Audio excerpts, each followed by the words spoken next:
CEO mocks a black single dad construction worker she didn't know he owns the building. The first thing the CEO noticed was the dust on his boots. It floated across the marble lobby like a quiet offense, settling near the polished steel desk where she stood reviewing contracts on her tablet. She didn't look up at first. People were always passing through, vendors, interns, cleaners' faces that blurred together in a building this tall and important. "Sir," she said sharply, eyes still down. "The service entrance is around the back." There was a pause. Long enough to feel. "I'm already late," the man replied calmly. That made her look up. He was tall, broad-shouldered, wearing a faded construction jacket with reflective strips dulled by years of use. His helmet hung at his side, scarred with old stickers. A little girl no more than 7 stood close to him, gripping his hand with both of hers. Her backpack was nearly as big as she was. The CEO's eyes flicked from the dust to the jacket, then to the child. "This is a restricted floor," she said. "Employees only. Especially during inspections." "I know," he said. "That's why I'm here." She exhaled, already irritated. "Look, I don't have time for this." "Security." He gently squeezed the girl's hand before she could finish. "It's okay, baby. Just wait by the bench." The girl nodded and sat, swinging her legs, humming to herself like this wasn't the first time she'd waited in a place that didn't quite welcome her. The CEO straightened. "You can't leave her here. I want to belong." That was it. The final straw in a morning already stacked with investor calls and a board breathing down her neck. "Unbelievable," she muttered. Louder, she said, "Sir, you don't get to make rules here. This isn't a job site. This is a corporate building."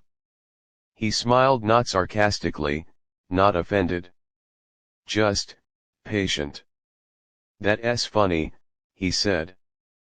"Because I've been making rules here for 15 years. She laughed once. Sharp. "Sure you have." Before she could call security, the elevator chimed behind them. A group of executives stepped out, mid-conversation, then stopped short.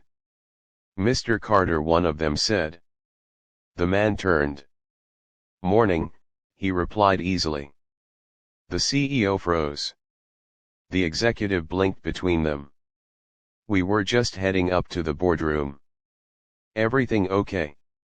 The man glanced at the CEO, then down at his daughter, who waved at the executives like they were old friends. "Everything's fine," he said. "Just a misunderstanding."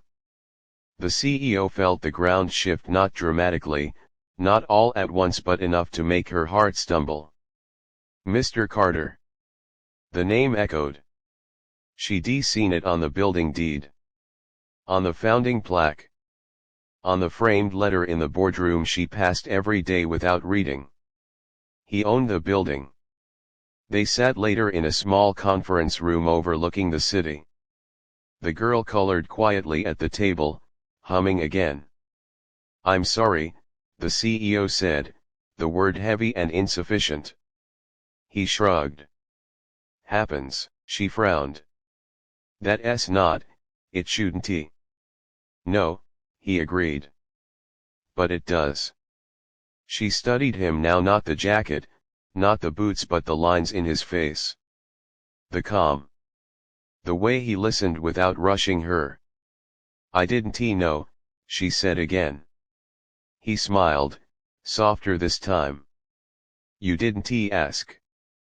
Silence settled, not uncomfortable, just honest. "My wife passed 3 years ago," he said, nodding toward his daughter. "I bring her with me when I can. Teaches her what work looks like. What people look like." The CEO swallowed. "I judged you." He nodded once. I know. She waited for anger. It didn't he come. Instead, he said, you're not the first. Won't he be the last? The girl looked up. Daddy, are we in trouble?